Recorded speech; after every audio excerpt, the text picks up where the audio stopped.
Good afternoon, everyone. I am Kainat Ghazal. I'm a JRF and a PhD scholar here at ILSR.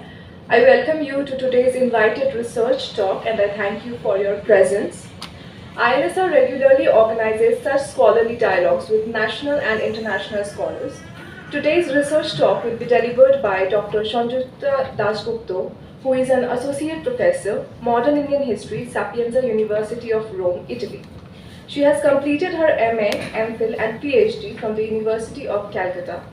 In her extensive period in academics, she has been a JRF, a lecturer in history at Darjeeling Government College, West Bengal, lecturer in history at Rabindra Bharati University, West Bengal, senior lecturer in history, University of Calcutta, associate professor in history, University of Calcutta. She has been the India Chair Professor of Modern Indian History at the Sapienza University of Rome, funded by the Indian Council of Cultural Relations, New Delhi.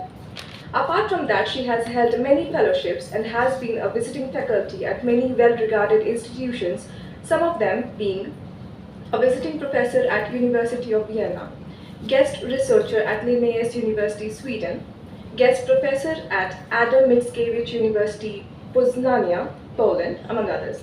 She has won several research awards, including some like the Research Award Rockefeller Archival Center, USA, the Research Award for Indian Council of Historical Research, New Delhi, the Charles Wallace Research Grant, Charles Wallace India Trust, and others. She is an active member of several international academic committees like Governing Body Member, Institute of Language Studies and Research, Kolkata, Member Advisory Committee of European Association for South Asian Studies 2018 to 23, Member Editorial Board and Series Editor, South Asia Multidisciplinary Academic Journal 2018-23, Member of the Editorial Committee, Calcutta Historical Journal, Journal of the Department of History, University of Calcutta 2007 to 13, 2020 to present, Member of the Editorial Board, Modern Historical Studies 2000 to 2004. Her edited volumes include Narratives from the Margins, Aspects of Adivasi History and Culture in Colonial and Post-Colonial India, co-edited with Raj Shekhar Basu, New Delhi, Primus Books 2019. In Quest of the Historian's Craft, Essays in Honor of Professor P.B. Chaudhary in 2 volumes, co-edited with Arun Bandyopadhyay, New Delhi, Manohar 2018. Subjects, Citizens and Law, Colonial and Independent India, co-edited with Ganal Sidalov, Rutledge, Delhi 2017. Narratives from the Margins, Aspects of Adivasi History and Culture in Colonial and Post-Colonial India, co-edited with Raj Shekhar Basu, New Delhi, Primus Books 2012. Narratives of the Excluded, Caste Issues in Colonial India, co-edited with Raj Shekhar Basu, Calcutta, K.P. Bagchi, 2008.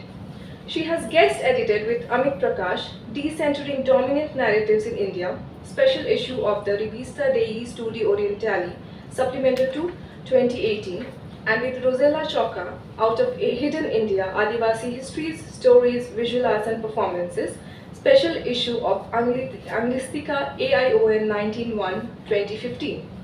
Some of her recent journal publications include journal articles From Folk to Digital, Transformation of Bengal Pattachitra Art in the Times of Coronavirus, special issue on Civil Society in the Time of COVID-19, Naveen Reid, Nordic Journal of Law and Social Research, number 12, 2022, Christian and Conversion Among Adivasis, Vignettes of the Santal Experience in 19th Century Bengal, Rivista dei Studi Orientali, 2/4/2021. Environmental Change, Health and Disease in Bengal's Western Frontier, Chota Nagpur between 1800 to 1950s, Journal of the Asiatic Society, Volume 62, Number 4, 2020. Some of her recent book chapters are Travels in Italy, Bengali Writings in the Late 19th and Early 20th Centuries, in Paramitra Chakrabarti and Mario Prayer edited Bengal and Italy, Transcultural Encounters from the Mid-19th to the Early 21st Century, New York and Oxford, Routledge 2024. Site of Deficiency and Site of Hope, The Village in Colonial South Asia, in Harold Fisher Tinney and Maria Framke edited, Routledge Handbook of the History of Colonialism in South Asia, Routledge 2022. Claiming Half the Sky, Aspects of Women's Movement in India After Independence, in T. Lorenzetti edited Voices of Freedom, Society, Culture and Ideas in the 70th year of India's independence. Dr. Das Gupta has also extensively written in Bangla and has worked in translation. She has innumerable seminars and lectures to her credit. She is also a part of organizations and institutions like the European Association of South Asian Studies, European Rural History Association, Law and Society Association, USA, life member, the Asiatic Society, Kolkata, Indian History Congress, India. The title of Dr. Das Gupta's talk is Marginalizing Histories, Historicizing Marginalization, representing Adivasi past in Jharkhand. I now invite Dr. Shati Guho to formally greet Dr. Das Gupta.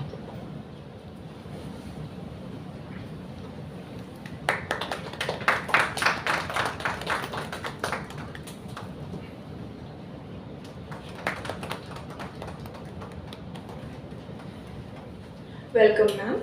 We will now have a 40 to 45 minute talk, after which we will open the panel for questions. Over to you, ma'am. Thank you very much for that very generous introduction. As you said, the topic of my talk today is Marginalizing Histories, Historicizing Marginalization. So, thank you. What I will be talking about today is really the politics of history writing and the politics of representation. And in this, I will be looking at how marginal communities, and in this case, I will be specifically talking about the Adivasis of Jharkhand, that is the region where I have done the research, and most of my empirical evidence, not most, in fact, all of the empirical evidence comes from this region.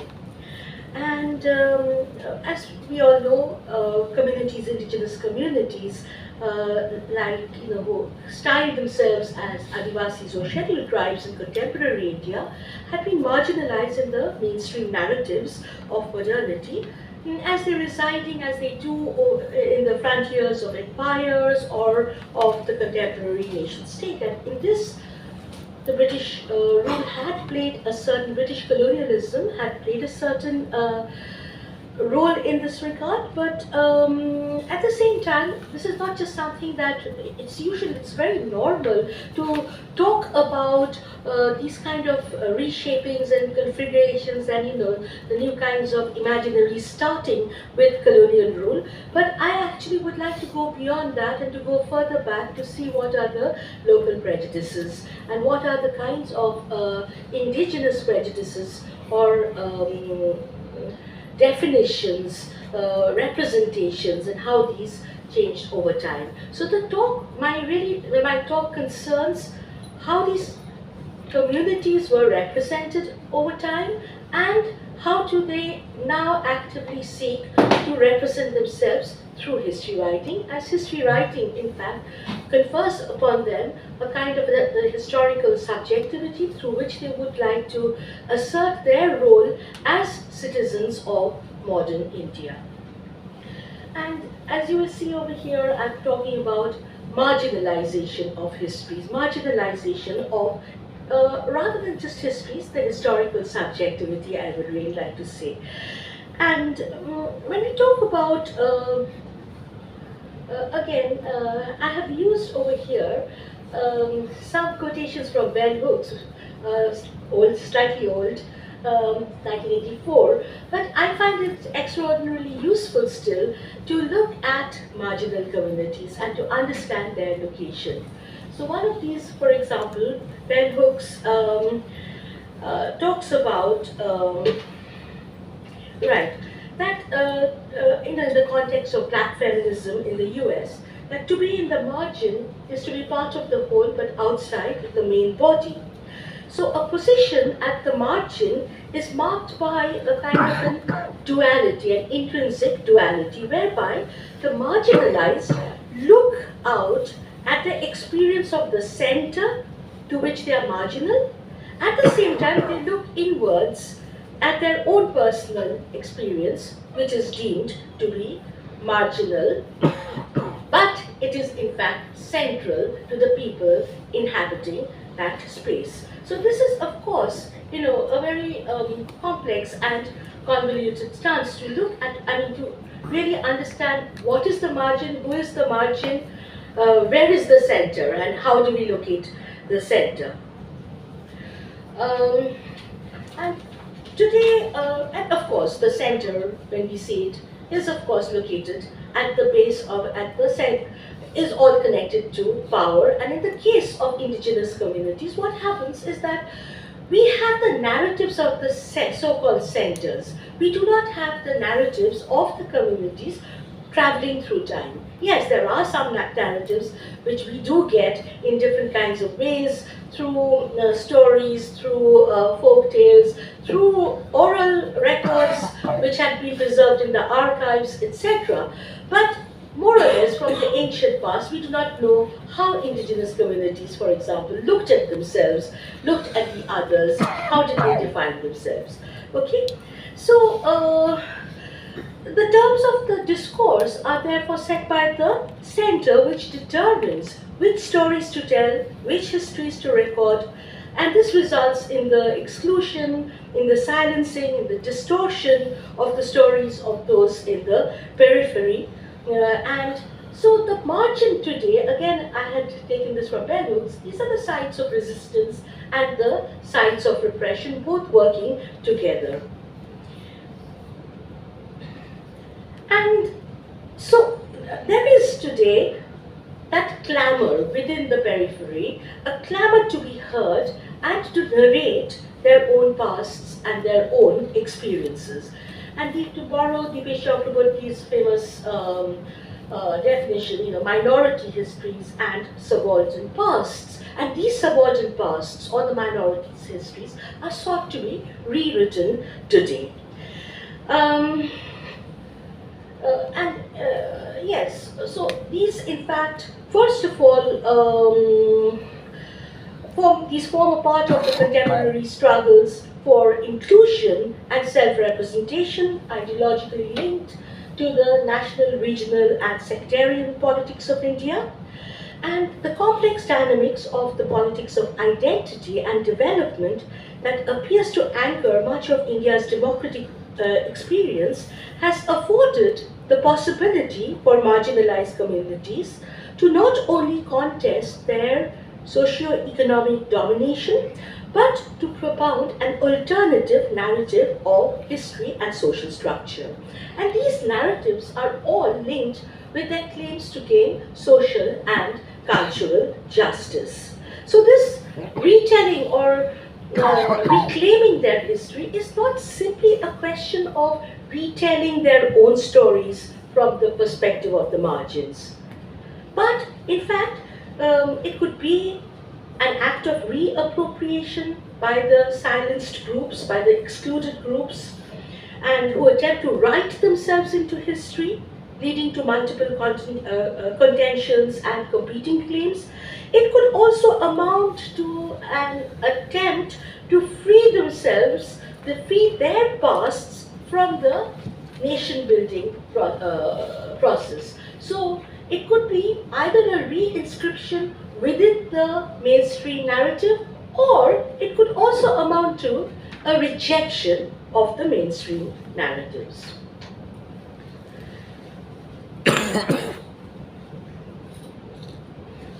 So now this is a project which I'm still working on. This is work in progress, and I have just selected 4 aspects of these kind of histories or representations: the pre-modern narratives, the colonial histories, village histories, and contemporary histories. But there are many other aspects which I could also have included, but I'm still doing the research on this. So when we go to the pre-modern narratives, one thing we see that this whole idea of the tribe, and this is given today, has been introduced under British colonial rule. But they were also impelled, it was not only impelled by colonial concerns, but also informed by certain prevailing prejudices and concepts among the dominant Indian social groups.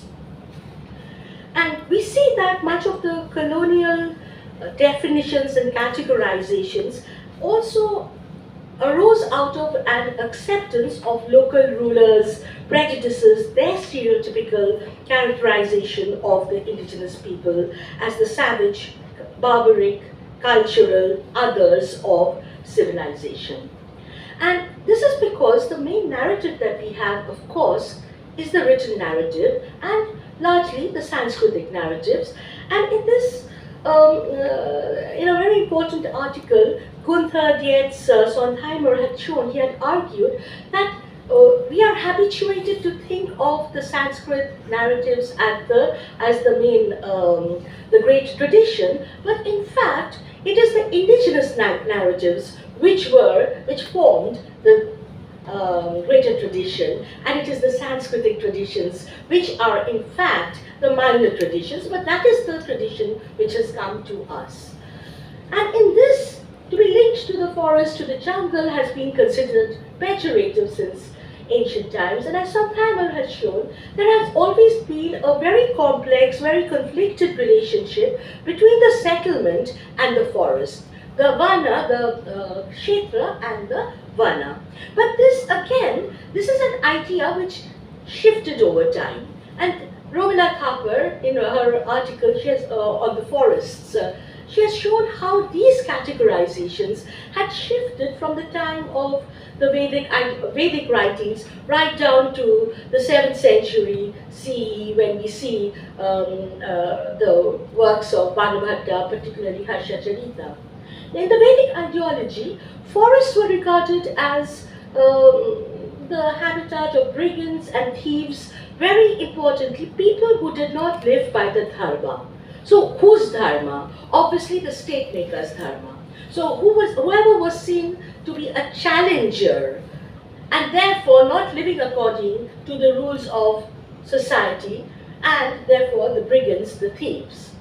But in the Ramayana particularly, in the epic literature, we see again the forest dwellers being imagined as the very dreaded Rakshasas. The Rakshasas or the demons who were endowed with supernatural faculties, who routinely harassed the settlements established near the forests. But with the emergence of the state and the establishment of new commercial routes which cut through the forest dwellers became slowly subject to the discipline of the state and became the recipient of the state's civilization. Okay, so that means the norms of whoever was the dominant society. And again, from ancient India, this is a very long process. So I'm just, cherry picking a bit over here and kind of putting this down together. But for example, we have Ashoka. In Ashoka's inscriptions giving the warning to the Atavika Rajyas that you have to follow the rules of the empire, otherwise, even despite Ashoka's espousal of ahimsa, stern measures would be taken against them. So, right from the 3rd century BCE, right up when we come to Harsha, 7th century CE, you see that with the emergence of the state, the forest dwellers began to be now subject to the order of the state, and the forest, importantly, came to be seen as a resource. So this is no longer a habitat of wildness or barbarity, but this is a resource that could be utilized, that could be exploited. And also, if we read Banabhatta's Harsha-charita, forest dwellers began to be reduced to stereotypes which were incorporated within the Puranic mythology, emphasizing the difference between them and the cultivators. And these stereotypes, sometimes would repeat the same kind of language, the same kind of adjectives that you would find in the Vedic texts. But the only difference is in their changed relationship with the state. So, those who were feared, the feared Rakshas, the feared brigand, now became the subservient subjects of the state who had to be kept down. And you have another pre-modern text about the histories which talk about the historical representation, and these are the Vamsavalis, that is the dynastic charts and the dynastic lists. And more or less from the early medieval period, we see that the state system was widening and you had the land grants being given. There was a widening of the agrarian frontier. So a semi-feudal kind of system had developed where instead of services, land was given in repayment. And this is we see when one analyzes the origin myths of local dynasties. Many of these grantees, they began to marry into the families of the forest chieftains. And in Chotanagpur area particularly, we find two, but there are many others. But I'm just talking about two. For example, in northern Chotanagpur, you have the Chotanagpur Raj. And in the south, you have in Singhbhum, the Singhbhum rulers. The northern rulers, they would always identify themselves as Rajputs. So this is also the time when the Rajput idea, and this is all, as Shurajit Sinha and others had shown, this is the way in which they were trying to dissociate themselves from the quote unquote, the indigenous or tribal base, and kind of building up this family narrative of being displaced Rajputs. But you have these dynastic chronicles like the Vamsa Rekha, Prabha Rekhana. You have it not just in Chotanagpur or Singhbhum, the entire region of central India. You have a number of these family dynastic documents. Now, all of these were supposed to be medieval documents written on Talpatro, etc.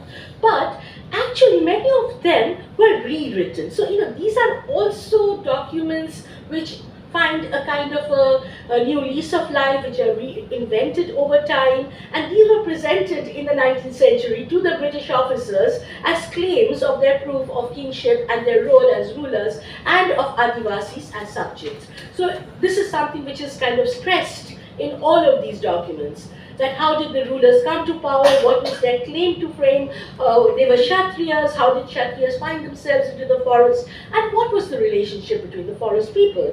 The forest people were seen as the subjects who were often recalcitrant, or the overmighty subjects. So these were, such genealogies were actually attempts to authenticate rights to property under colonial rule.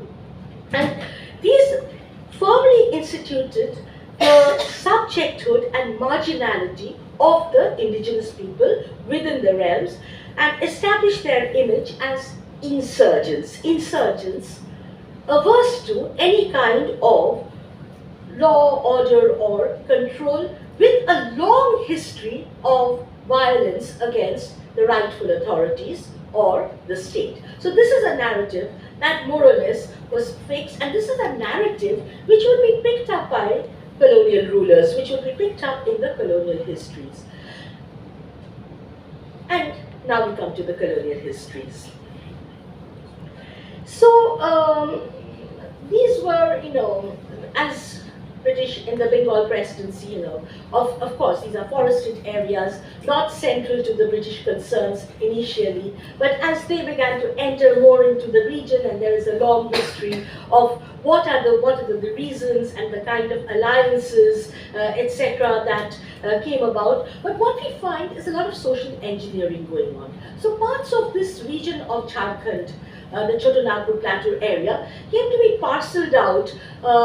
They were already parceled out among competing royal families, but the British then attempted to create zones of homelands. So there would be the Santal homeland, there is the Munda homeland, there is the Ho homeland, etc. So they were identifying certain dominant groups of a region and claiming this to be the homeland. In the case of the Santals were actually nomadic groups. But after the Bengal famine of 1770, when the Santals were then used, the Santal labor was used to once again clear all these forests and the lands which had reverted to forest after the famine. So then they came to be settled in the Daminiko area. So there is a lot of contention in between, the stories of contention of people who were there inhabiting that zone before. But what we find, one of the main issues is that these kind of homeland or zones of dominance came to be carved out by the British, or came to be identified by the British. And the second thing is, these became non-regulation districts. So initially, when the local rulers were identified as the rightful rulers in that period, the permanent settlement and all of that, all the rules and regulations had been applied, but that led to turbulence and a long period of rebellion, etc. So ultimately, in the early 19th century, these came to be seen as non-regulation areas where the rules of the ordinary rules pertaining in other parts of the British territories would not be applied. And the reason that was given often was that these people, the indigenous people, the indigenous populations, or let's use the colonial term, the tribes as it were, they were never subservient to any authority, and they were always independent, and they should not be subjected to any kind of control by the indigenous rulers, and therefore these should be controlled by the British and by paternalistic British officers who would set up direct rule with tribal people, because they were like children, they were treated as infants, and they were to be civilized as useful subjects of the empire. So we see a lot of these stereotypes coming into being, that there are people who are prone to violence because they are children and do not know how to control their emotions. So this is a kind of a narrative which would stay on and which still continues to the day. But of course, among the tribals there are the noble savage and there are the savage. The noble savage could be trained as useful subjects of the Raj. The savage had to be subdued, and then again, once subdued, they can be trained. So this is the kind of representation that we find. And yes, sorry. So in this way we see that the indigenous populations became subjects not only of colonial authority but also of colonial knowledge. And while the early knowledge gathering tended to be ethnographic, there were also attempts to reconstruct the histories of the various indigenous communities of the region. And as Divesh Chakraborty again had argued, imperial ideology justified colonial rule by representing the colonized in terms of a lack, and by denying historical consciousness to indigenous people, British colonizers legitimized their presence in the region. So they legitimized their presence as the providers of the history. They were not, the indigenous people, they argued, lacked any sense of history, and this history had to be provided to them, and it would be the British who would provide it to them. Now, I will just very briefly look at some of these histories, and there are many of these histories, but I'm just picking on these four for some of the important points that they make. So in 1840, Lieutenant Colonel S.R. Tickle, the memoirs of Ho Disum, then E.G. Mann, Sonthalia and the Sonthals, Hunter, Annals of Rural Bengal, and E.T. Dalton, Descriptive Ethnology of Bengal. There is a slight difference, for example, between the writings of Tickle and the writings of Mann, Hunter, and Dalton.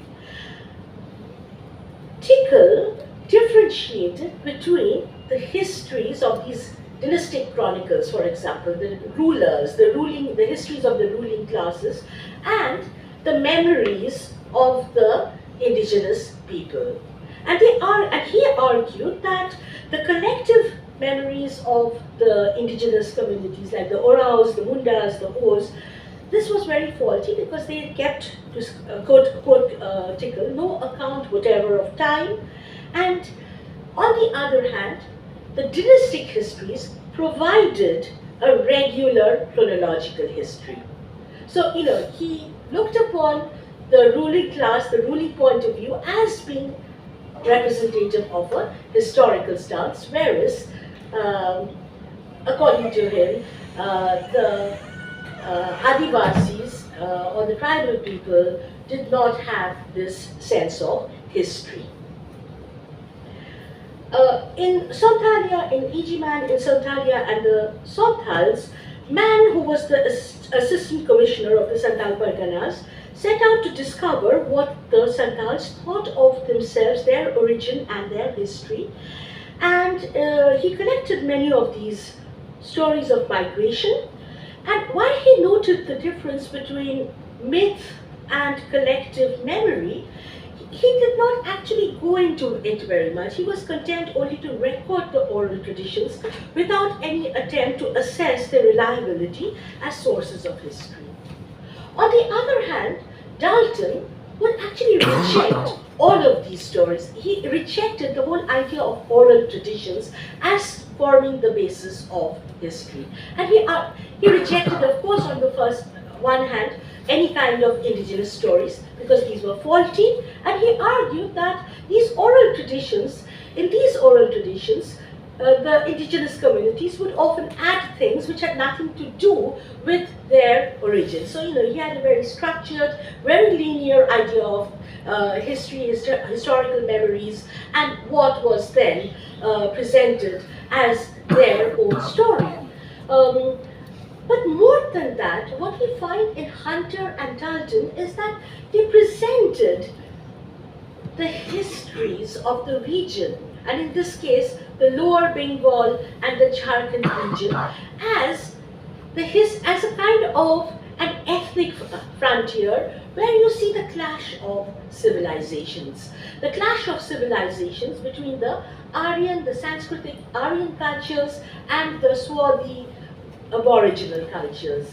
So you have Dalton, for example, differentiating on the one hand between the caste groups whom he identified as the Aryans and the so-called tribes whom he identified as the descendants of Nishada, sprung or born from the family of King Vena.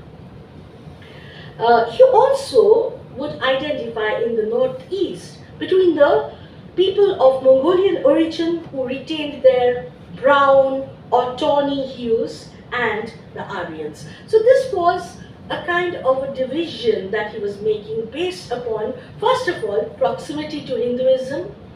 He also modeled it on language, and also you see the beginnings of a racial division over here.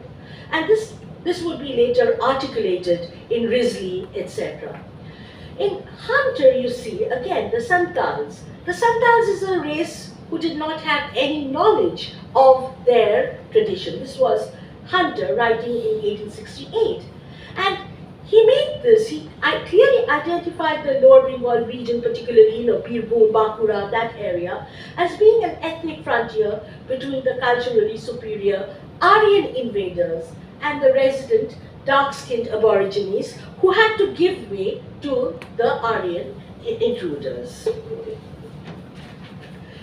So by providing the tribal communities with a so-called historicized past, British scholar administrators not only sought to teach them their history, but also deprived the indigenous communities of their historical subjectivity. These communities could only be engaged in the role of informants, not as makers of their own history. In this process, colonial writers selected and reconceptualized certain extant traditions from Adivasi understandings of their pasts, while others were rejected as unworthy of being acknowledged as histories. So as a result, what we find, what passed as history was really the stories of rebellion and the stories of ascendancy of British power within the region.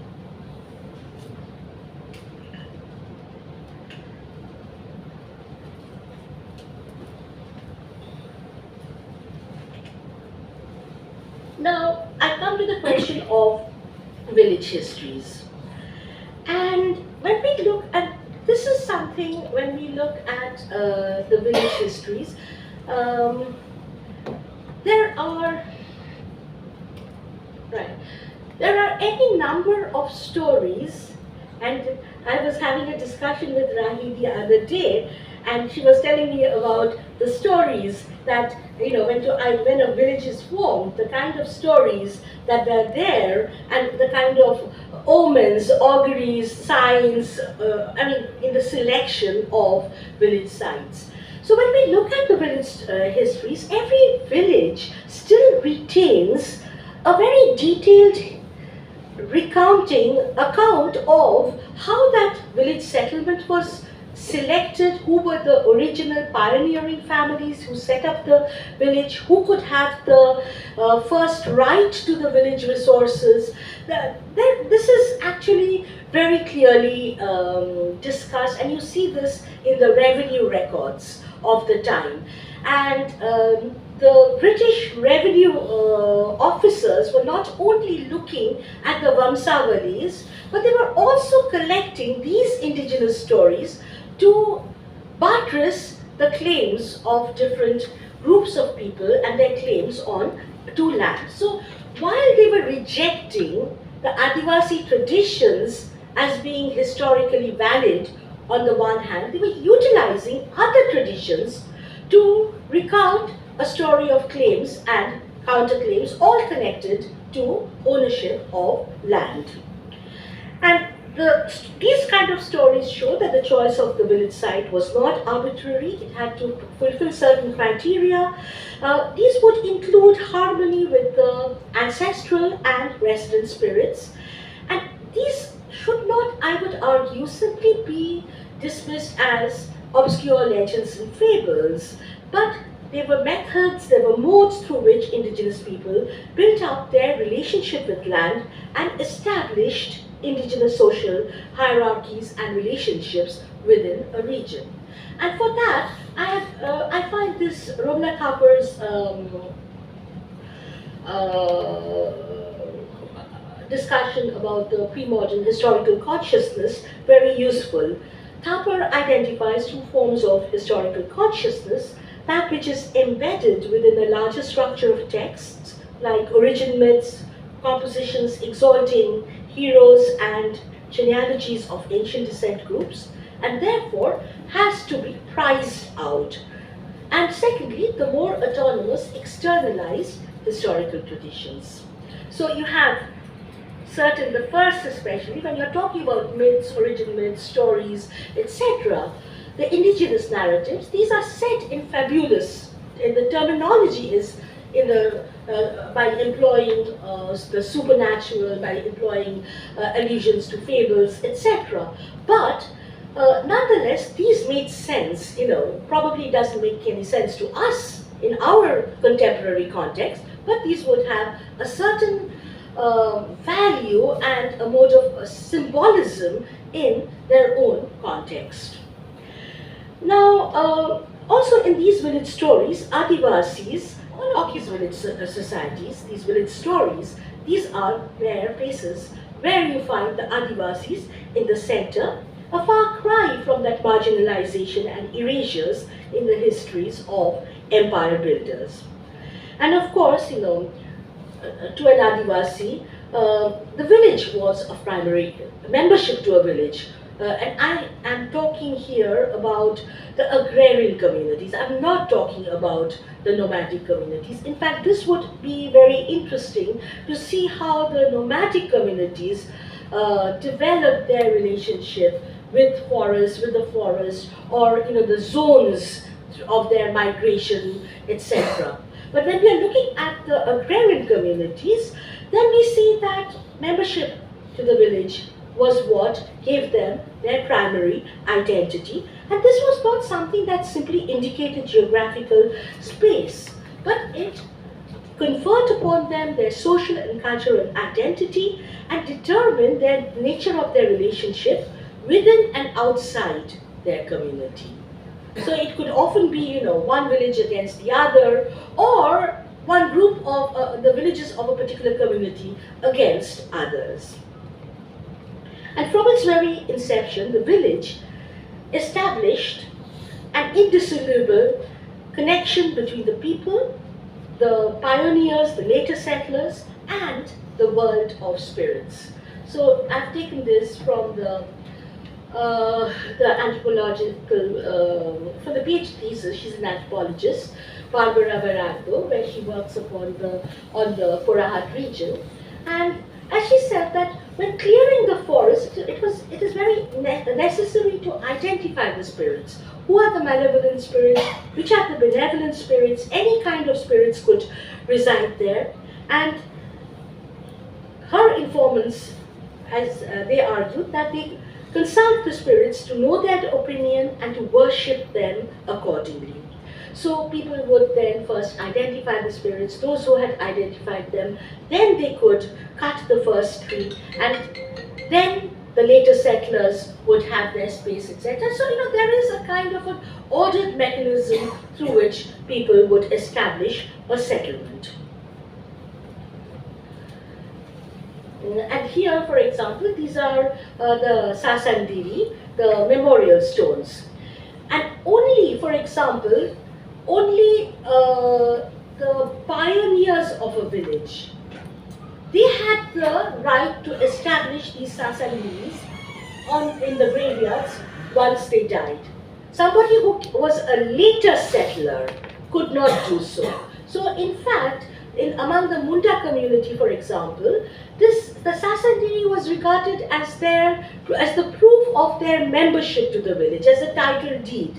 As the revenue officer Macpherson wrote, the Sasandiri test was considered to be the infallible standard for confirming a claimant's membership of the original clan. So who was the clan which settled a village? To actually determine that, they would identify first through the Sasandiris which were erected in the clan graveyards. And there were also not just these stories, but these were utilized by the settlement officers, and you have the settlement officers looking for these genealogies.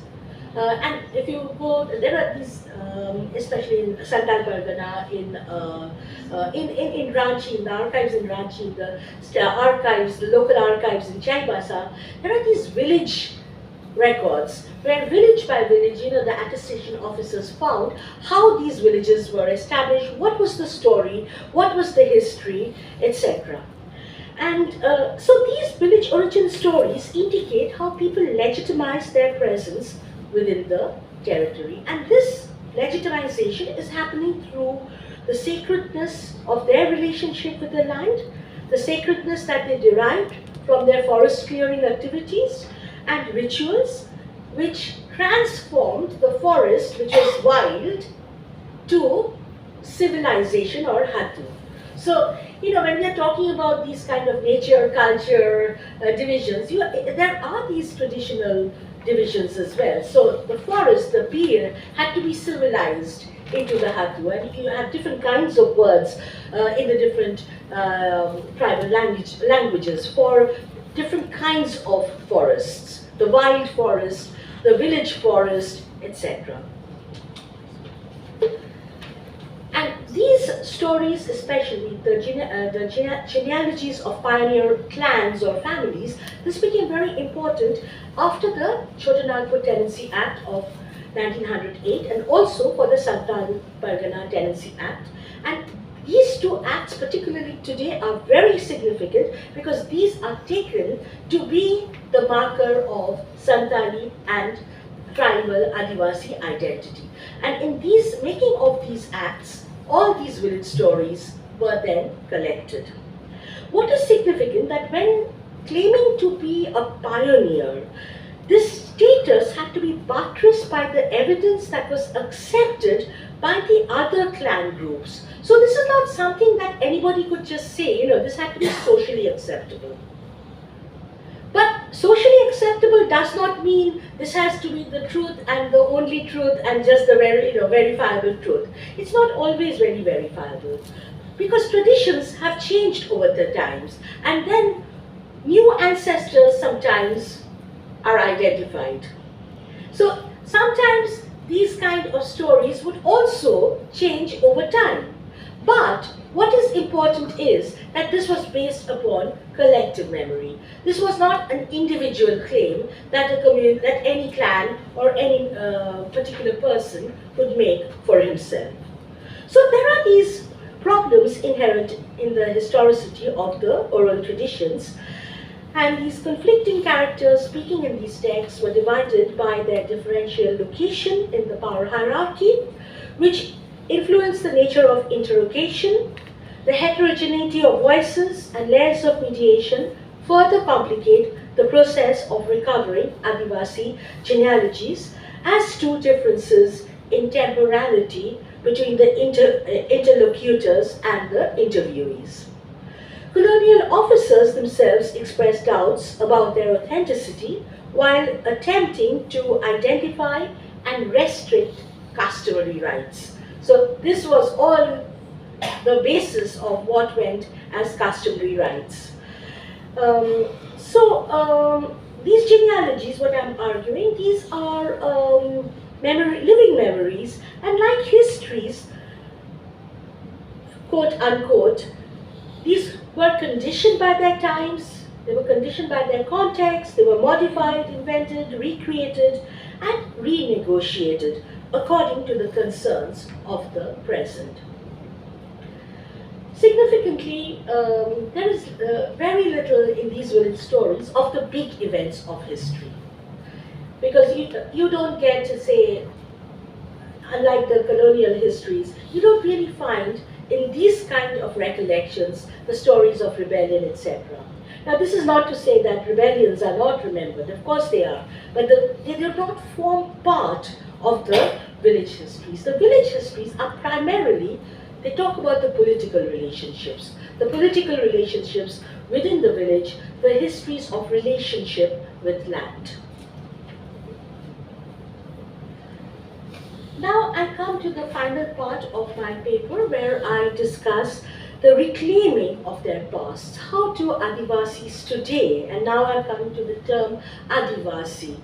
In the 19th century, really perhaps when we're looking at colonial records, the term probably would be tribe. Now I'm not going into this whole, this is a long debate and it's been talked about, tribe versus Adivasi, etc. I'm not going into that.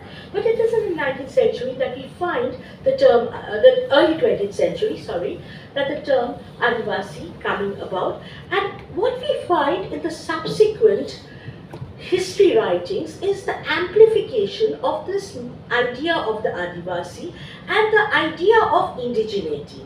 So, going from the village histories, this idea of who the land belongs to and who belongs to the land, this is being modified continuously, and new attributes are now woven into the idea of the Adivasi. So, you have the Adivasi as primarily the original inhabitants, historically subjugated and dispossessed, in some cases ousted from their homeland. And again, I'm kind of underlining the word homeland. So these are certain of these ideas which are coming up from the British understandings and the social engineering as well. And here, of course, the trope of the invading Aryans. And this idea of the Adivasi, I would argue, it is not something accidental. And this was in fact something that you find that followed the same trend of political assertion of the lower castes and former untouchable groups which was happening all over India in the 1920s and 30s. For example, Adi Dravida movement, Adi Andhra, Adi Karnataka, Adi Dharmi, Adi Hindu, I have not actually found any record. As a historian, I always like to have something which authenticates. But my hunch is that this is not unrelated. I have heard and I had read once, but unfortunately I can't locate it anymore, letters between the Adi Dravida movement and the Chotanagpur, the Adivasi Mahasabha in Jharkhand.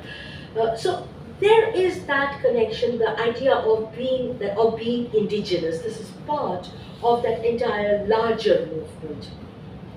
And we find also very important Jaipal Singh, who would later become the leader of the Jharkhand movement, and he in 1939, when he was the president of the Adivasi Mahasabha, stating that the greatest achievement of the Mahasabha was the universal acceptance of the word Adivasi instead of the words that were always used. Words like primitive, words like jungle, jungly, backward, aboriginal, Anarya, Adi-Hindu, Kolarian, all these terms. And in another writing, which is more significant, Jaipal Singh, in fact, reclaims the word jungli. And he states that I am a jungli, and I'm proud to be a jungli. So now these words are also being invested with new meanings. And above all, we see that these histories,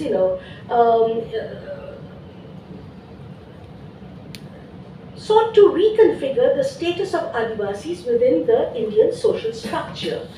In one of his addresses to the All India Adivasi Mahasabha in 1948, this one is Jai Jharkhand Jai Adivasi, Singh stated that the depressed classes were also Adivasis. So Jaipal Singh was talking about initially he was talking about this larger Adivasi identity, which was determined through territoriality rather than only through race, or things like categorizations of caste and class, caste and tribes. And in fact, he argued, people that were called the Sadans, the lower caste Hindus who are residents in the Jharkhand region, he argued that they are also part of that Adivasi identity.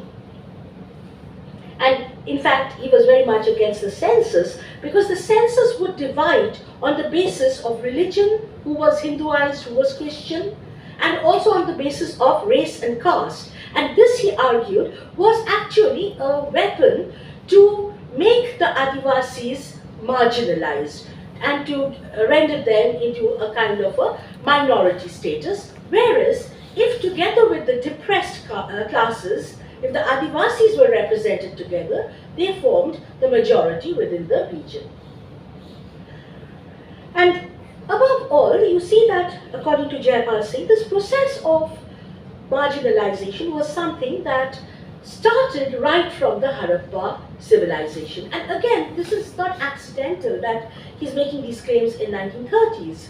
The Indus civilization, the antiquity of this civilization, the excavations had started in the 1920s. And it is from this that the narrative of being the original inhabitants of the Indus civilization, of the Harappan civilization, this is a narrative that they picked up. And this is a point that he repeated several times. So, for example, in the Constituent Assembly debate in December 1946, he argued, he really gave it back to Nehru in this one. If there is any group of Indian people that has been shabbily treated, it is my people. They have been disgracefully treated, neglected for the last 6,000 years. The history of the Indus Valley civilization, a child of which I am, shows quite clearly that it is the newcomers. Most of you here are intruders as far as I am concerned. It is the newcomers who have driven away my people from the Indus Valley to the jungle fastness. The whole history of my people is one of continuous exploitation and dispossession by non-aboriginals of India, punctuated by rebellions and disorders. So this is where you see that the Adivasis begin to claim their originality, going back to the first significant civilizations of Indian history. And similarly, on the question of democracy, he argued that, and this is where he was telling Nehru, that you cannot teach democracy to us. We jolly well know what democracy is. We are democratic. It is the Aryans who destroyed our democracy. And following Jaipal Singh, you have a number of these. I've just given some of these over here, of these booklets pamphlets, and I'm sure many of you have seen these. These are very popular in Jharkhand and also in Bengal. All these local pamphlets, the local histories, etc., which go on and discuss the history of these histories of Adivasis, which are either the histories of dispossession, going back again to Harappa, and also the histories of violence. The violence and the oppression that is unleashed upon Adivasi. So these are the two tropes which dominate the local histories today. But one very significant aspect of these histories is now what Jaipal Singh had said, that you cannot teach us democracy, you better learn democracy from us, or, you guys are the intruders and you're the ones who had kind of pushed us back. This you find being articulated in using, the historical weapons by local writers. So, for example, the first argument that we would come across is that it was the Adivasis who were the civilizers of the Aryans. So it is not the Aryans who needed to civilize Adivasis, but the Adivasis who civilized the Aryans and then got pushed back because the Aryans had greater weaponry and were more skilled in warfare. So, for example, here Nityanand Hemram, he wrote that about the Indus civilization, that the Indus civilization was an urban civilization. It had palaces, they had townships, and they called the townships as Nagraha. Each clan had their forts, the Gaur. So he was borrowing not only from the Indus civilization, he was also borrowing from these local oral stories of Adivasis from Western India, from Central India, particularly the Gond area, etc. So many historians have categorically mentioned that those Adivasis only started agriculture, building houses with bricks, melting materials, making clothes from cotton thread. They contributed in various social and cultural fields. So, secondly, the other thing is that, of course, that the Adivasis were spread all over India, and it was thanks to the Aryans they became closed and enclosed within forest spaces. And again, for buttressing these kind of arguments, they would use the works of mainstream historians, very recognized mainstream historians like Irfan Habib, for example. Irfan Habib's Indus Civilization, the People of India, People's History of India series. So he cites from that, and citing that, they argue that, no, I don't think I've given that, but anyway, so citing that, they argue that in fact it was not just the Indus civilization, but the Adivasis belong to the pre-industrial, pre-Indus Kot-Diji civilization as well. And this is something that becomes the accepted argument. So when the Indian Council of Indigenous and Tribal People presented their memorandum to the United Nations Working Group on Indigenous Population, they state this, that the Aryan invaders, the Muslim dynasties and the British, they established their colonies in India, but the Adivasis were forced to retreat, yet despite that, they could retain their identity over the ages. In fact, this is the one I was talking about, where they differentiate between the Dravidians and the Mundas. And the Dravidians, claiming that the Dravidians were actually later, they came later, and it's the Munda race, which is older than the Dravidian race. Now, another mode of inscribing themselves within the history, this is not just to claim their indigeneity, but together with asserting the antiquity of Adivasis, another thread, popular thread, is to valorize Adivasi heroes and leaders of rebellions against the British, not only as Adivasi leaders, but as participants in the common Indian struggle for independence from colonial rule. So there are these biographies which have come up, And here I've quoted from a biography of Birsa Munda, which is written by A.K. Khan. And similarly, there are any number of other biographies, etc., which underline the role of Sidhu Kanu, Birsa Munda, etc. And not just that, today also you find women being included. One of my students is working on this as part of the research project, where he looks at the stories of the women leaders of the Santal rebellion. And of course, you have not simply the biographies. This is really, I've just put this in because you find these figures coming up, dotted all over the villages and small towns in Jharkhand. You have the of Sidhu Kanu, Birsa Munda, mainly Sidhu Kanu. And these are stories of, so you find a kind of a new history, which could be also a part of their older narratives.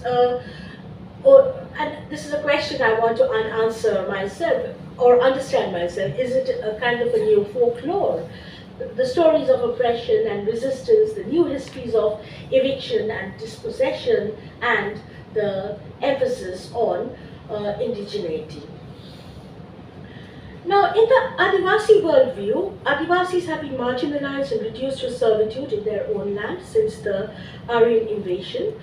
The human rights activist Gladson Dungdung, and here we have Dungdung's book, I think I showed it over here, Whose Country Is It Anyway? Adivasis in Their Forests.